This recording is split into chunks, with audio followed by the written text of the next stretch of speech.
Well, apparently it's June. It does not feel like we're in the middle of summer.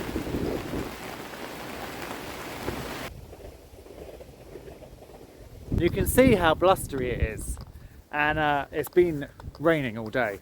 And I really think the number of days where we've had full sun this year, I could probably count on two hands. I don't know about you, but it has been horrendous for growing and for getting plants to come on.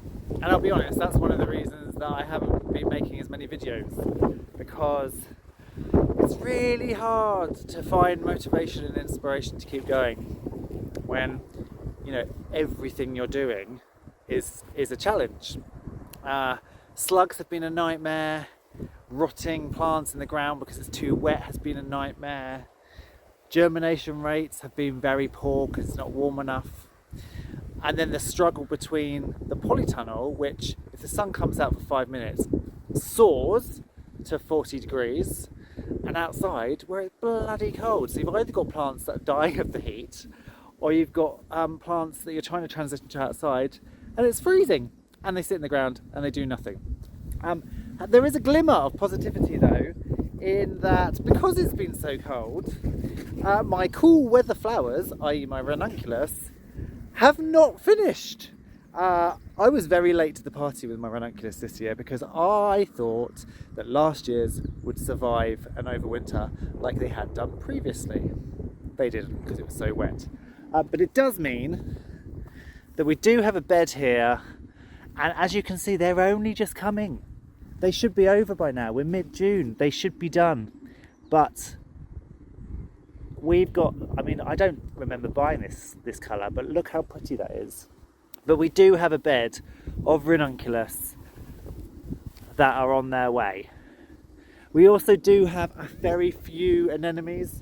They've been really slow to the party. They're in a bed over here, and they haven't done as well. Here's the bed, and you can see there's quite a few plants, but there's not a lot of flower. But again, they might only just be starting, because you can see here these are only fresh buds coming up. Actually, this one has got a fresh bud as well. So it might mean that this cold weather and the lack of summer means I get some more flowers out of there. The market garden though is a slightly different story. And actually, before we look at vegetables, I will just say the cutting garden looks awful. This is the cutting garden, and you can see most of it is actually thistle and grass. I just haven't looked after it enough. I haven't managed to get out here, but I do have some beds of stuff. So there's some cosmos, there's some snapdragons. Again, look how far behind they are. Look how small and tiny and fragile and not doing well they are. We do have some, oh, it's just got out my mind, but this wonderful stuff. Oh, what's this called? I can't remember, but look, we do have that, although the sheep got in here and destroyed some stuff, because you know how I love my sheep. I love them. Oh, I really don't.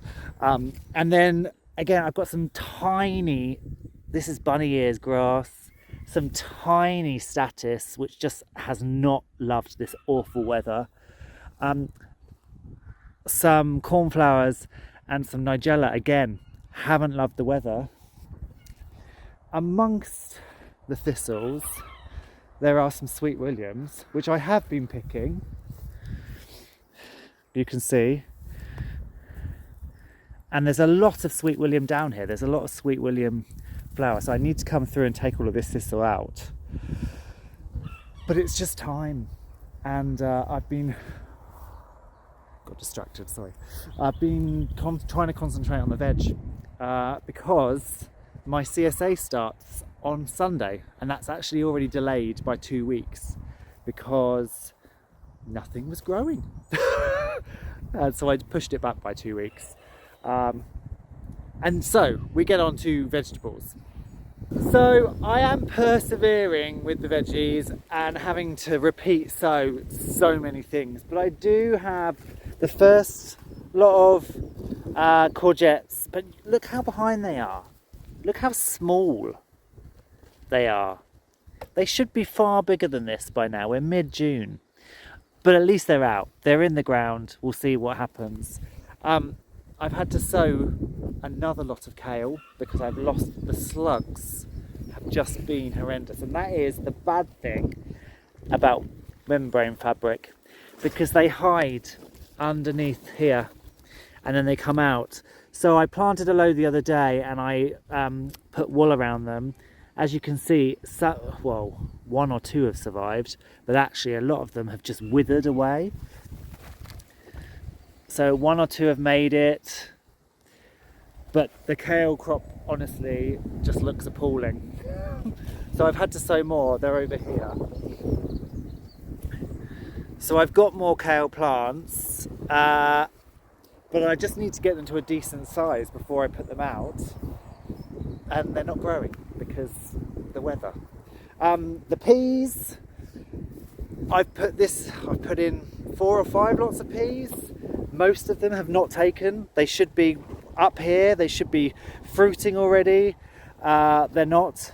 Up here they are a little bit more protected, and so you can see we actually have got some peas coming on.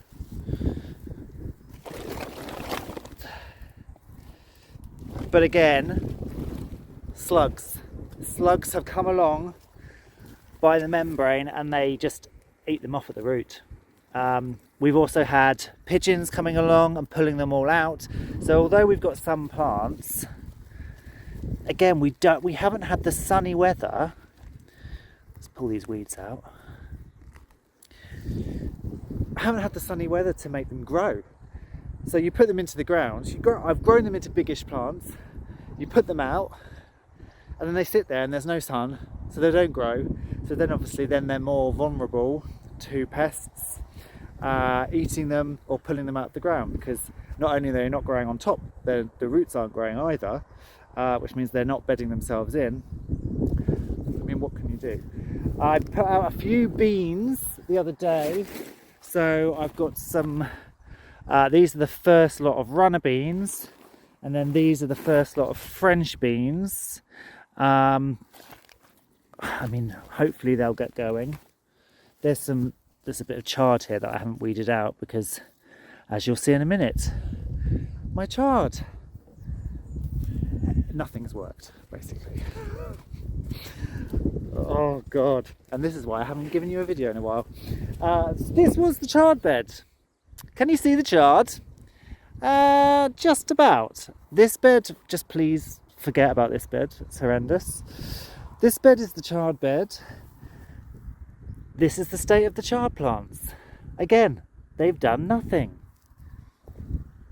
You can see the tiniest of new leaves coming through, but they've been transplanted there for 8 weeks, 2 months, nothing.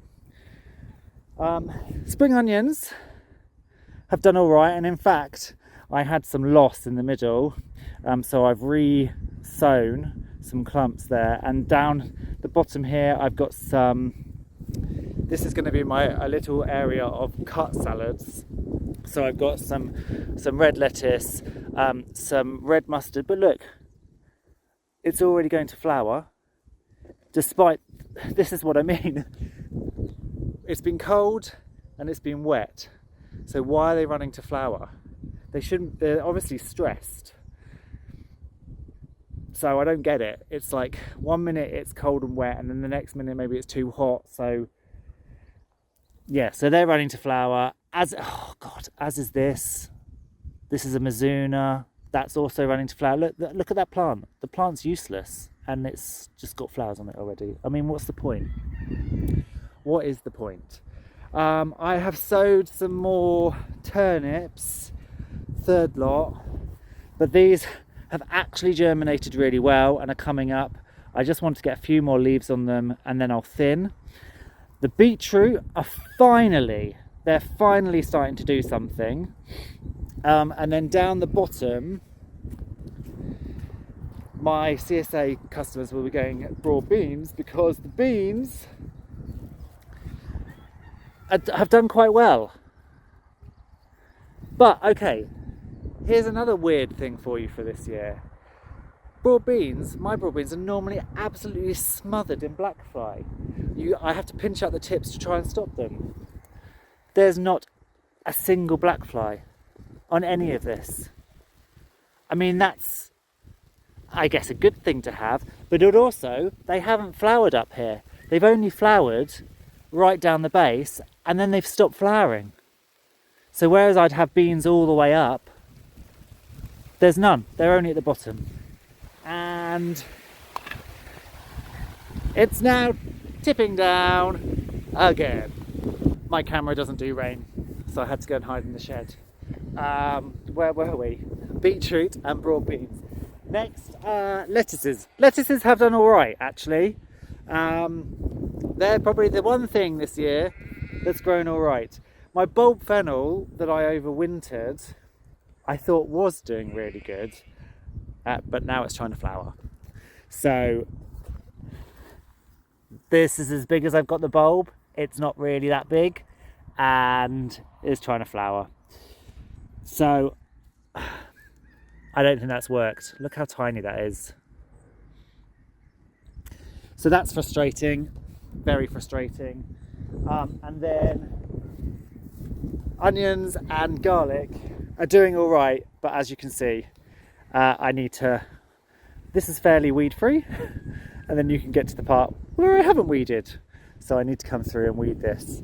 And I've got a lot more to sow really, so I'm gonna have to start building some more beds out this way. This tarp has worked really well in terms of killing off what's underneath. You can see that the wind's pulled it. You can also see that the sheep have got in, because, oh, what do we have here?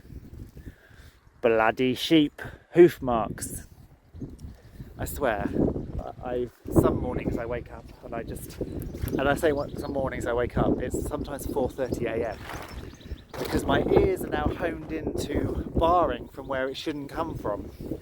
And yeah, there are some mornings when I'm out here at 4:30 a.m. chasing sheep out of the garden and telling them that I'm going to take them all to the abattoir. And I would quite happily do that on some mornings because they are being a pain in the bottom. Right, to the Polytunnel. Polytunnel is, again, oh look, sunshine, which means the Polytunnel is going to go to 40-degree heat. So the Polytunnel is gradually getting there. This is all a mess, but there are some flowers in it. So we've got cornflowers back here, which is quite nice. And then this is all the self-sown parsley with weeds amongst it. And a nettle. I'm not going to pull that out with my bare hands. But I have got aubergines in here interplanted with basil. They seem to be doing quite well. The peppers are not doing so well. I put them into the ground quite a while ago, but they just look really anemic. It's not down to the water because I have actually got a hose now that waters all the way. It's down to the lack of sun and the lack of warmth. I've also started to put the cucumbers in and the first lots of tomatoes as well. You can see I've started to string, so I'm putting the cucumbers along the back edge and then the string comes up over, and then currently it's just dangling, and then I'm going to have the tomatoes along the front. So cucumbers at the back, tomatoes at the front. It's so grim. What is going on? Come on. So in all honesty, I don't really know what's going on with the weather. And I think it's going to go one of two ways. Either we will get like ridiculously hot summer. It will just suddenly go to like 40 degrees and then everything will die because it's too dry and too hot. Or what I think is more likely is it's just going to be this until for the rest of the year. I think that's highly likely. So another year, another challenging season. There are things to be happy about. As I say, I put my CSA off for 2 weeks and I have enough veg to harvest for Sunday and for the next 2 weeks after that, which means in 3 weeks' time, hopefully some of the other things that are now coming on in the garden will get a chance to come on and grow and be harvestable. But yeah, that's a whistle-stop tour, and apologies it's not a lot more positive. But it's, as I say, it's difficult. It's difficult to find positivity when everything's not growing. And it hasn't affected only the garden either. It's affected the pheasants and the chickens. Their laying has been so sporadic, so I've lost a lot of potential income from lack of the eggs. The campsite has been pretty non-existent because, again, who wants to camp in this? So that's been a bit of a bust. Open Farm Sunday didn't happen because of the terrible weather. Obviously we were going to open the lambing barn for lambing back in February. The farm flooded, so we couldn't do that. So it's all feeling quite heavy and difficult. But when the sun comes out, it's amazing how quickly everybody puts a smile on their face. So I hope you are managing to keep smiling. I hope your garden is growing, and let's all hope for some sunny days in the future.